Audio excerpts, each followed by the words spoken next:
Have you ever found yourself sitting in a crowded room, maybe a bustling coffee shop with the hum of a dozen conversations around you, or even just on your own couch, illuminated by the glow of a smartphone, and despite being hyper-connected to a global network of billions, you feel this profound, aching sense of isolation?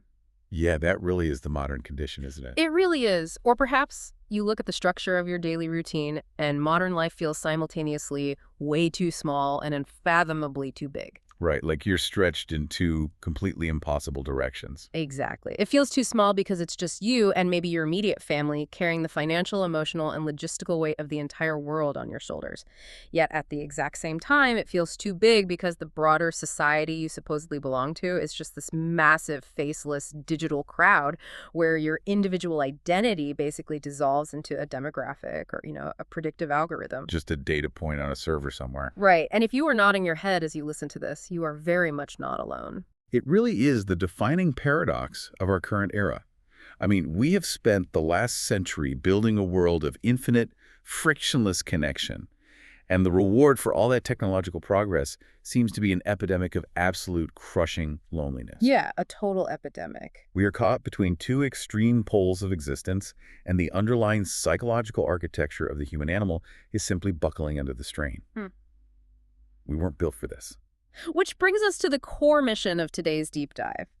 We are exploring a fascinating, honestly paradigm-shifting book called The Story of Existence by Timo Existentia, alongside a stack of surrounding essays that map out his overarching philosophy, a framework he calls TriBeing. And it's a massive framework. It is. Yeah. Now, the goal today is to introduce this material to you, assuming you have never heard of this author or this text. We want to provide the foundational concepts, unpack the rather surprising historical and biological insights he brings to the table, and hopefully give you enough intriguing hooks that you'll want to go grab the book and wrestle with it yourself. And it is definitely worth establishing right up front what kind of text we are actually dealing with here, because it defies typical categorization.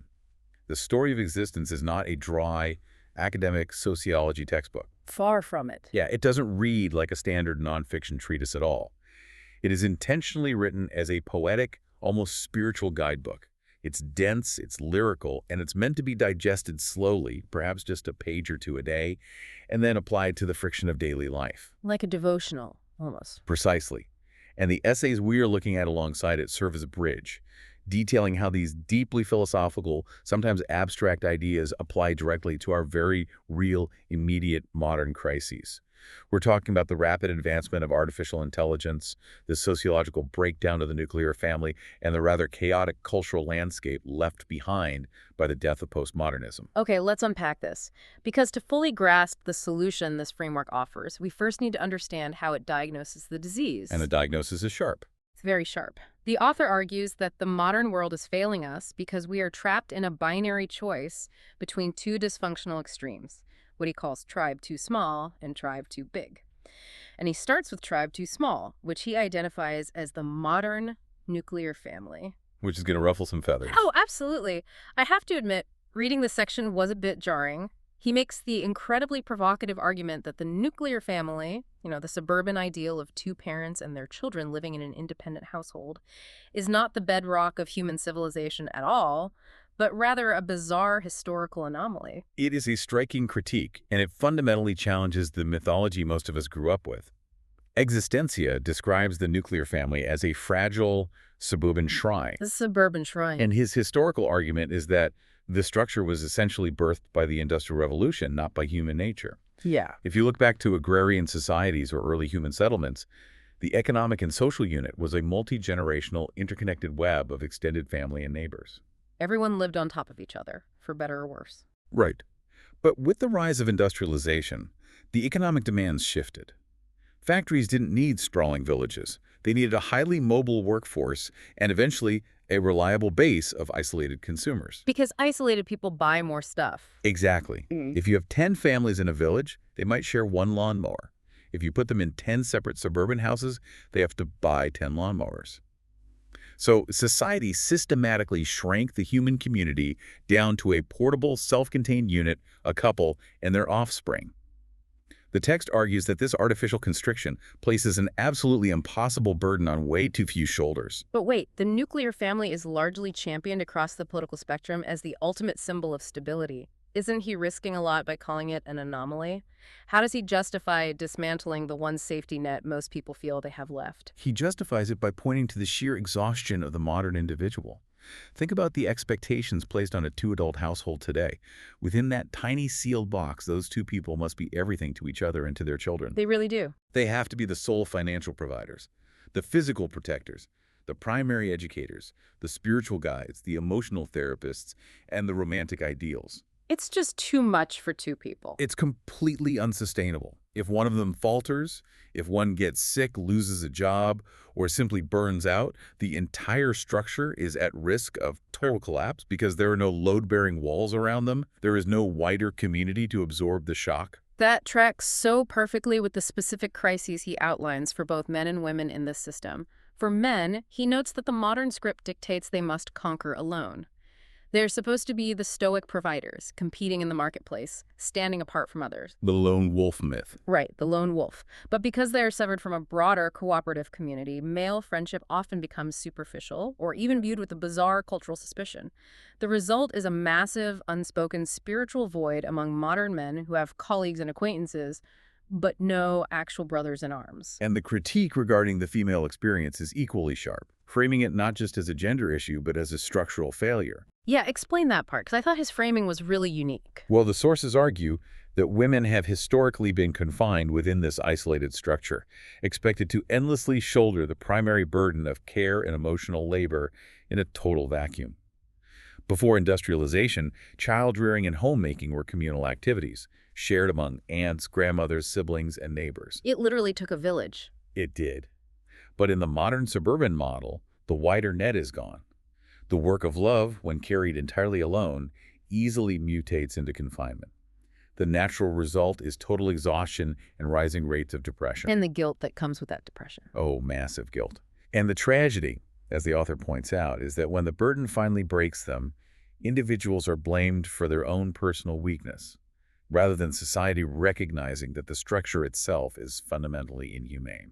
Which totally reframes the traditional feminist critique, doesn't it? He's not just saying that men oppressed women, he's saying that the structural shift away from the tribe oppressed both of them by forcing them into these hyper-isolated, high-pressure roles.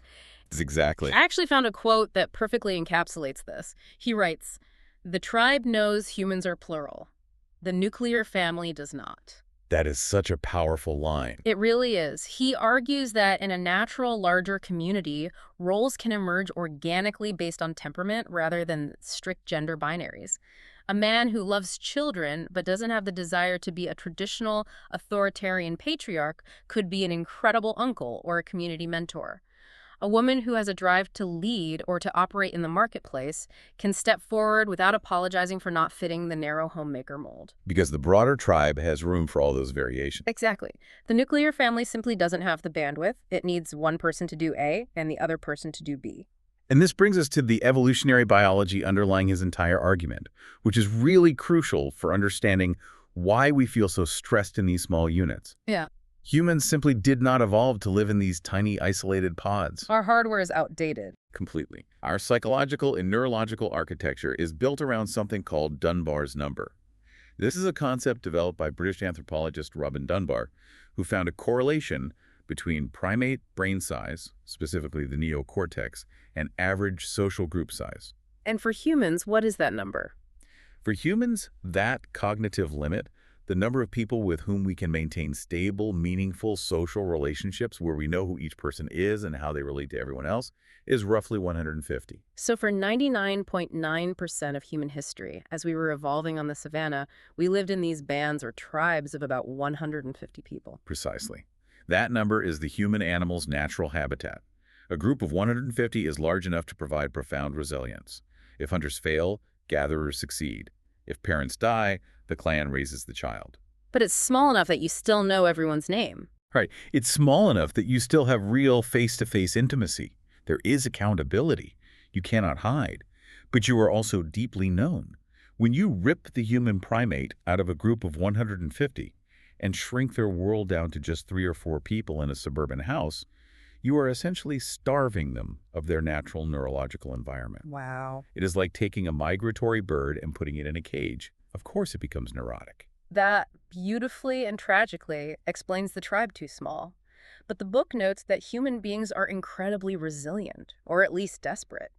Because we feel so starved and isolated in our tiny nuclear families, we inevitably swing the pendulum all the way to the other side to seek out the tribe too big. The overcorrection. Exactly. We try to find our missing sense of belonging in the many. We look to mass society, to massive nation states, to global political movements, or we chase social media fame, hoping that if enough people know our name, we won't feel so alone. But the pursuit of the many is a trap, leading only to what the author calls anonymity and absorption. Because our brains literally can't handle it. Right, when you try to scale human connection up to millions, you exceed the capacity of the neocortex.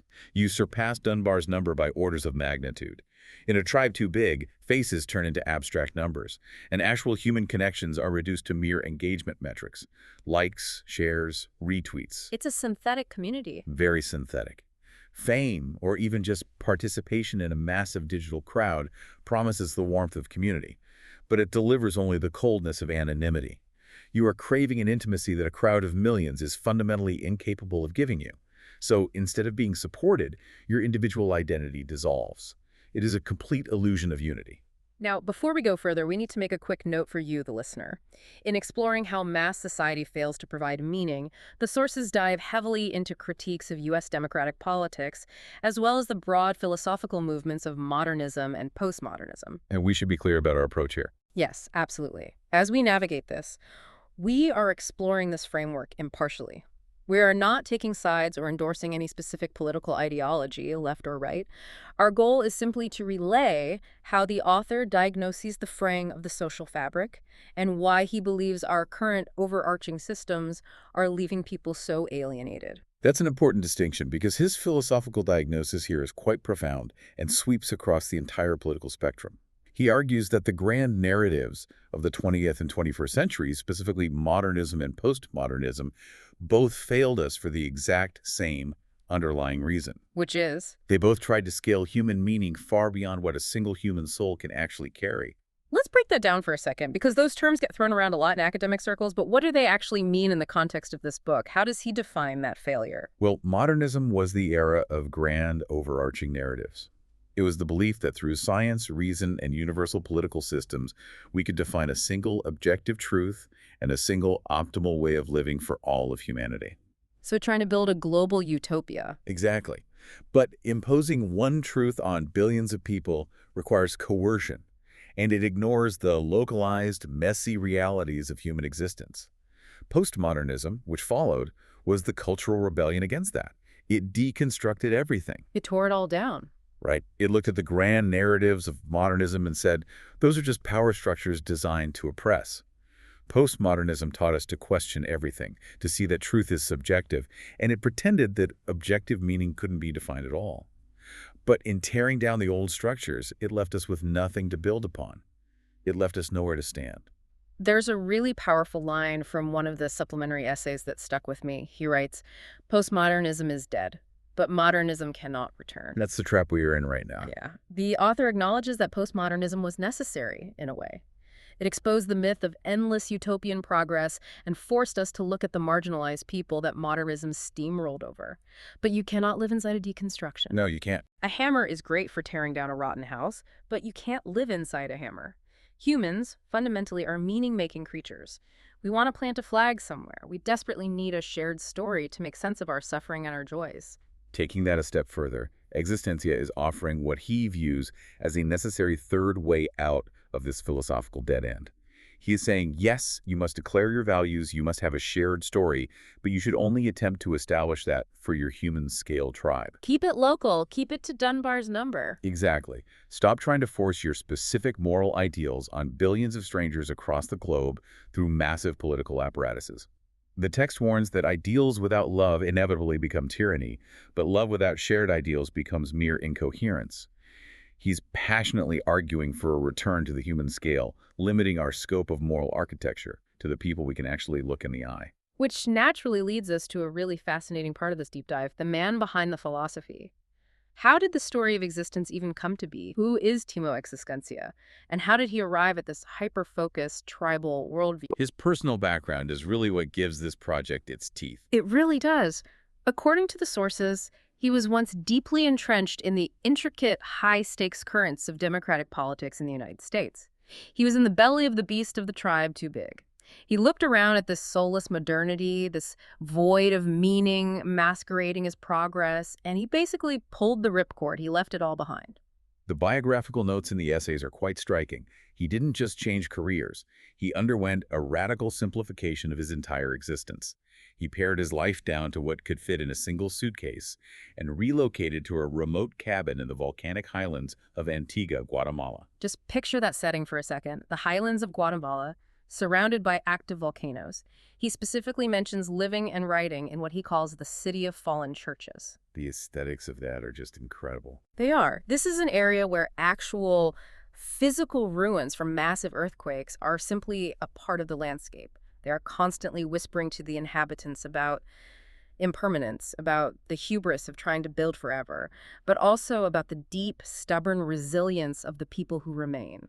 It is an incredibly cinematic backdrop for a philosophical awakening. And sitting there, surrounded by the overwhelming force of nature and the ruins of colonial history, he spent 20 years reflecting on why modern attempts at community formation consistently end in failure. And that profound physical setting deeply influenced how he eventually chose to communicate his findings. He explicitly chose not to write a standard academic text. In fact, the essays reveal a bit of a false start. Right, he tried to write it as a textbook first, didn't he? He did. He initially tried writing this philosophy as a rigorous academic treatise full of citations and dry logic, and he abandoned it. Why? Because, as he bluntly states, academic forms fail to move people. I love that realization. He writes, "Humans live by story. They will not reorganize their lives based on argumentation alone." Which is so true. I think anyone who has ever tried to win an argument on the internet knows this is a brilliant observation. You can have all the data, the most robust peer-reviewed studies, the most airtight logical syllogisms in the world, but if the information doesn't sing to the soul, if it doesn't evoke a sense of awe or narrative belonging, no one is going to fundamentally change how they live their life. Which is why he pivots to what he calls mythology.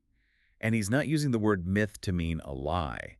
He's using it in the ancient sense, a narrative framework that conveys deep foundational truths. Like the ancient Greeks or Romans. Exactly.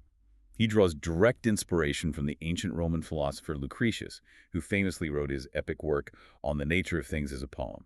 Lucretius wanted to explain Epicurean physics and atomic theory, but he knew the concepts were dry and terrifying to the average Roman, so he coated the rim of the cup with the honey of the muses, poetry. So the medicine goes down easier. Precisely. Existencia is doing the same thing. To build a lived community, you have to engage human cognition and human longing. You need to capture the mind and the heart simultaneously. So he structures the story of existence almost like a daily devotional. It weaves ancient spiritual cadences with modern insights from evolutionary psychology. So if we strip away the poetry for a moment to look at the scaffolding, what is the core philosophy he is actually teaching? He calls it TriBeing, and from what I can tell from the sources, it rests on two massive foundational pillars, being and belonging. That is the core of it. And what's crucial is that these two forces, being and belonging, are almost always treated as mutually exclusive opposites in the modern world. Like a zero-sum game. Right. But the book argues they are actually necessary mirrors of one another. To be is the internal work. It is to stand firm in the individual self. It requires knowing the exact shape of your own needs, your desires, your boundaries, and your character. It is the active process of knowing and shaping your own distinct existence. Right. And then, to belong is the necessary outward motion. Once you know who you are, you must extend outward, allowing yourself to be vulnerable, to actively need the other. It is the process of weaving the bonds of tribe that both anchor you to the ground and uplift you when you stumble. Historically, humanity has swung wildly like a pendulum between prioritizing one over the other. Yeah, walk us through that historical swing because it really clarifies things. Well, if you look at authoritarian regimes or highly dogmatic traditional societies, they demand absolute belonging, but they completely deny being. They crush individual expression to maintain order. You're just a cog in the machine. Right. The community is everything. The individual is nothing. Exactly. On the other hand, the radical individualism that dominates the West today exalts being. It tells you to be your unique self, express your truth, buy products that reflect your identity. But it completely severs belonging. It leaves us unique, self-actualized, and desperately, terrifyingly lonely. So the overarching illness of the modern world comes from this impossible expectation. We're expecting vast, impersonal systems, like a multinational corporation we work for, or a federal government spanning a continent, to provide the warmth, identity, and security that only a human-scale tribe of 150 people can actually give. It's completely absurd when you think about it. It's like asking a vending machine for a hug. It's never going to happen, and we are driving ourselves mad trying to force it. That's a great analogy. Which brings us to a conceptual pairing in the text that resolves this tension: foundation and extension. Let's get into that. So the tribe, that bonded group of 150, acts as the steady foundation. It offers shelter, collective strength, and deep roots. But a tribe cannot be purely static. If a community only values the collective and never changes, it ossifies into a cult, or it becomes a prison. It gets stuck in the past. Right. It needs the individual beings, the uniquely actualized people within it, to provide extension. The creative force, the friction, and the adaptability of the unique individuals are what carry the tribe forward into the future so it doesn't stagnate. The roots hold the tree steady, but the branches must constantly reach for new light. They balance each other perfectly. Okay, so that is the overarching theory. But how does the story of existence actually walk a reader through this transformation? Because it's not just a manifesto, it has a very specific structure. It does. The architecture of the book takes you on a journey through 12 stages, which the author called verses. Versus keeping with the poetic theme. Exactly. These verses represent stages of human development, and the book is distinctly split into two main sections: the given and the chosen. Let's look at the given first. Okay, so the first 8 verses are the given verses. These cover all the forces that shape you without your consent. When you are born, you are dropped into a reality you did not author. You inherit your biology, your genetic predispositions. You inherit your immediate environment and the historical era you were born into. You inherit your surrounding culture, its language, and its biases. It's the hand of cards you're dealt. Right. The book also groups what philosophers often refer to as the easy problem of consciousness into the given. Let's clarify that for a second, because consciousness is a heavy word. When he talks about the easy problem of consciousness in these given verses, he's talking about the basic mechanics of how our brains work, right? Neurological processes. Like how a digital camera processes light through a lens and turns it into a digital image. The eye receives light, the brain processes the shape. It's complex, but it's a mechanical given. You don't choose to see red when you look at an apple, you just are shaped by those unseen sensory forces. That's the perfect way to explain it. The given is everything that happens to you and the mechanical ways your brain processes the world. But the crucial pivot of the book is that you are not meant to remain trapped there. This is where it gets really interesting. The final 4 verses are the chosen verses. This is where the human being exercises agency and intention. It is the realm where you transcend what you were merely handed by genetics or society, and you begin to chart an entirely new course. And this is rooted in what might be the most profound philosophical claim in the entire text: the idea that consciousness is creation, not perception. I found myself rereading that specific line several times. Consciousness is creation, not perception. It flips the whole script. He's arguing that the true miracle of the human animal isn't just that we can perceive the world around us. Right, because everything can perceive, in a way. Exactly. As you said with the camera analogy, machines can perceive. A thermostat can perceive the temperature and react. A computer can process data. The unique miracle of human consciousness is our capacity for what he calls the sacred choice. The ability to witness the given world, hold it in our minds, and then act upon it in entirely novel, unprogrammed ways. To author something genuinely new. The book explores this leap from the given to the chosen through a framework called a triunal value. Let's look at the foundational value of sentience. The text beautifully describes how you are forged from oblivion, which is just cold, unthinking matter, the dust of the universe, but you awaken into aesthesis. And when he uses the word aesthesis, he's describing the sensation of truly feeling your existence. Yes, exactly. It is the hard problem of consciousness. It's not just that your eye processes the light of a sunset. It's the fact that the sunset actually makes you feel a profound sense of awe. The subjective experience. Right. Aesthesis is sensation woven into the fabric of your being. And through your agency, you use that feeling to literally bend the course of evolution. You aren't just a biological echo responding to instinct. You have the capacity to sculpt a path, a moral direction where absolutely none existed before. And the book points out that this journey of self-creation takes place across what the author calls the multiverse. Now, to be clear for anyone listening, he isn't suddenly pivoting into Marvel movies or science fiction parallel dimensions here. No, no capes involved. Right, he's talking about the psychological reality that you are a different verse, or a slightly different story depending on the context of your life. It's an acknowledgement of human multiplicity. You are not a monolith. Exactly. I mean, that makes total sense when you think about daily life.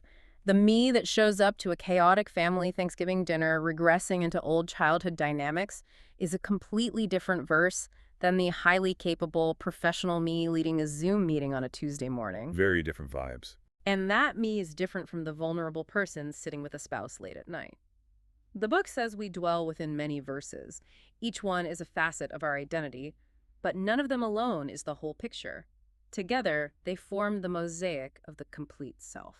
Which is why, before you can ever hope to join a tribe and navigate the complexities of other people's verses, you must first do the hard work of forging your own mosaic.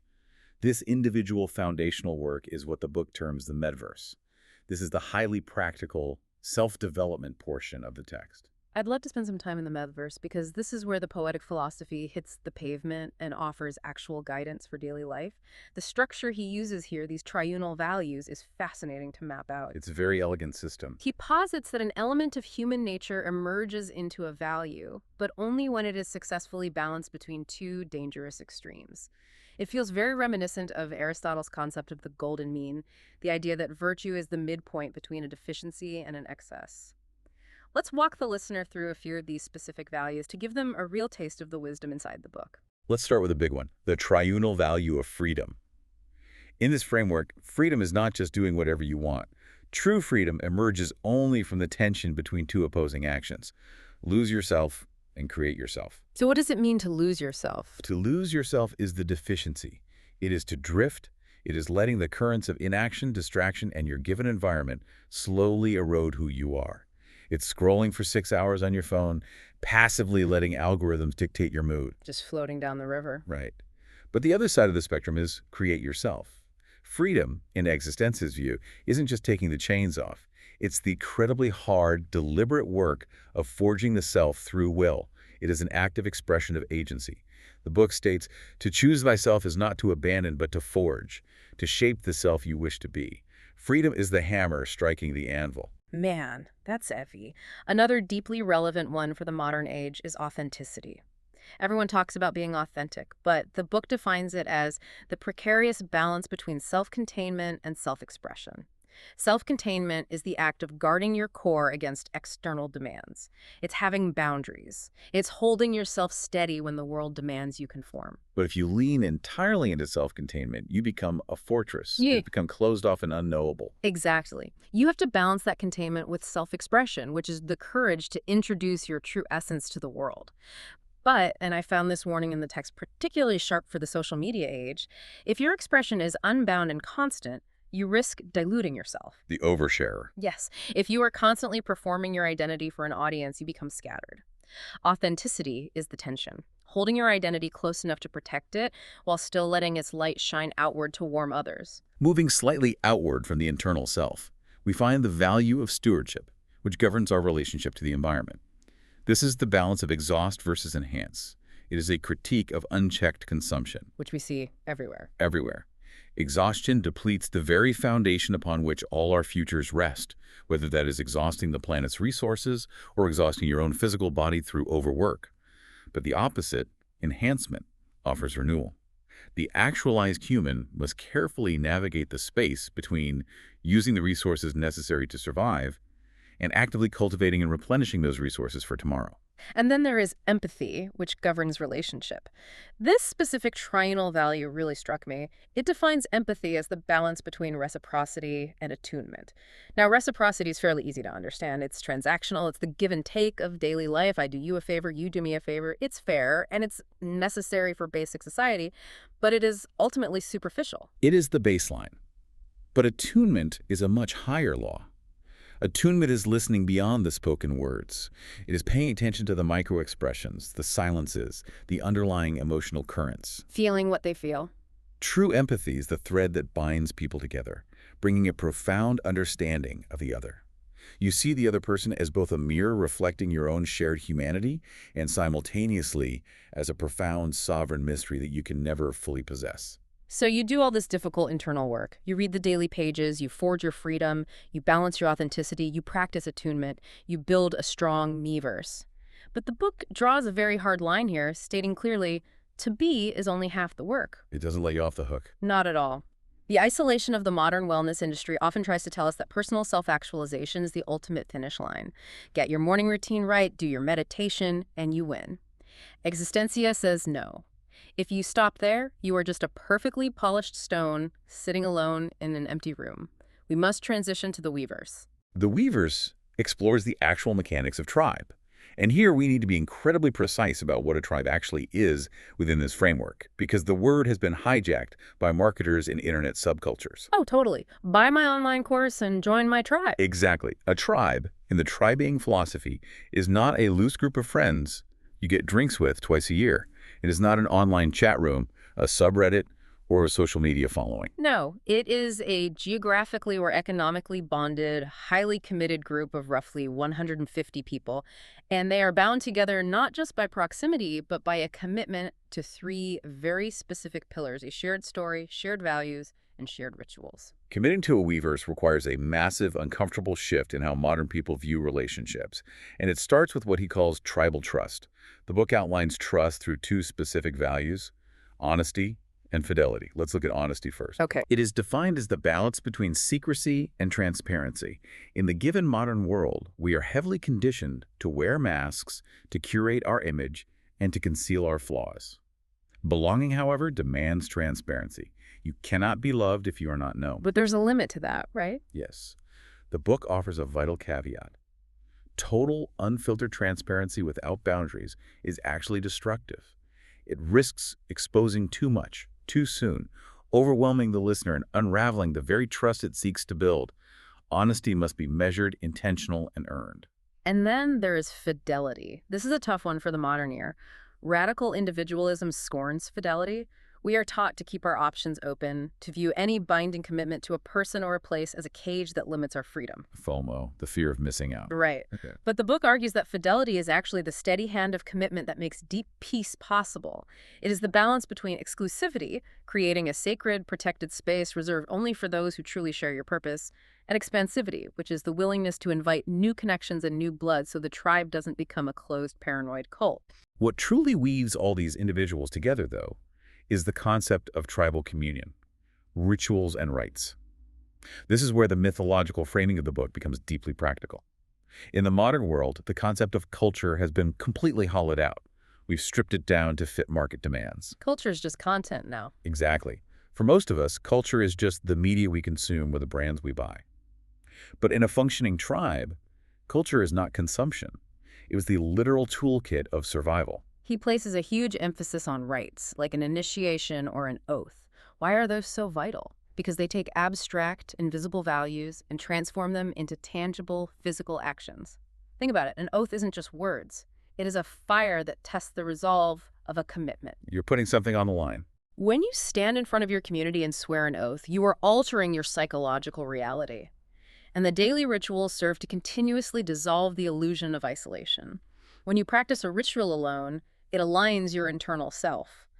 But when a community practices a ritual together, whether it's breaking bread in a specific way, a seasonal festival, or a daily song, it amplifies the energy of the individual into the massive, undeniable brilliance of the we. Now, at this point in the deep dive, it's worth pausing to address the elephant in the room. A listener might be thinking, this all sounds poetic and lovely, but why do I need campfire rituals and tribal oaths when I have a smartphone, a stable job, and grocery delivery? Why go backward? It's the obvious question. And the supplementary essays answer this by pivoting directly to the immediate future. Yes, the AI warning. What does this philosophy mean for you, listening right now, as we enter the age of artificial intelligence? We are stepping into a world of generative algorithms, hyper-realistic deepfakes, and immersive virtual realities. The sources explicitly warn that within a very short time frame, you will not be able to trust a single thing that comes through a screen. It's terrifying, honestly. Every voice, every video, every text message can be faked, simulated, or weaponized. In that rapidly approaching landscape, Trust and physical presence are about to become the rarest, most valuable resources on the planet. An algorithm can easily simulate affection. An AI companion can impersonate deep insight and agree with everything you say. But it cannot physically hold your hand. It has no body. Right. It cannot stand shoulder to shoulder with you at a funeral and share your grief. And crucially, it cannot make the sacred choice to choose you back. It is just code executing a command. The story of existence is positioning itself as a literal survival manual for the AI age. It is teaching us how to build what cannot be automated, how to trust what cannot be coded, how to fiercely love what cannot be optimized for efficiency. It is a map guiding us out of the digital ether and back to the tangible human scale. And what makes this entire project so compelling is that the author, Timo Existentia, isn't just preaching this as some abstract armchair theory. The sources detail what he calls empirical philosophy. Putting it into practice. Yes. If you look back to the ancient world, to the Stoics, the Epicureans, the Cynics, philosophy wasn't an academic debate meant to be published in obscure journals.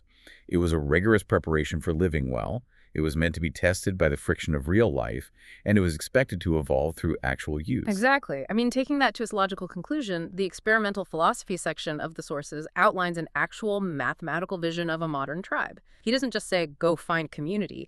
He breaks down the exact sociological math required to build one. The blueprints. He proposes a structure starting with 18 clans, with roughly 9 members in each clan. That 9-person unit is your absolute closest circle, the people you share daily life with.